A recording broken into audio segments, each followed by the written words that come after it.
Hello friends, welcome back to our channel. This is Digital Marathon series of videos where we are going to ask you 42 challenges, and we already had asked 14 challenges and you have participated very well. Thank you so much. Now without wasting much time, let us get started and see our next challenge.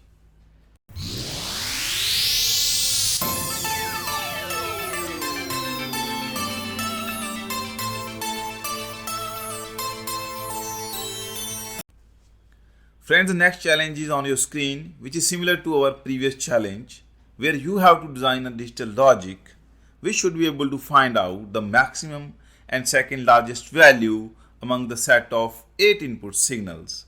Here each input signal is 8 bits long. But the condition here is you have to use minimum number of comparators to design your logic. Now you can pause my video here. Try to think of its answer. If you come to know its answer, please write it down in the comment section and I will definitely reply there. I hope that all of you are enjoying this video series. If you also like this video, please press the like button and share your feedback in the comment section. And in future also we are going to create many such videos.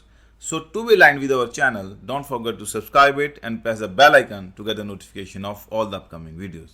Thank you so much for watching and your support.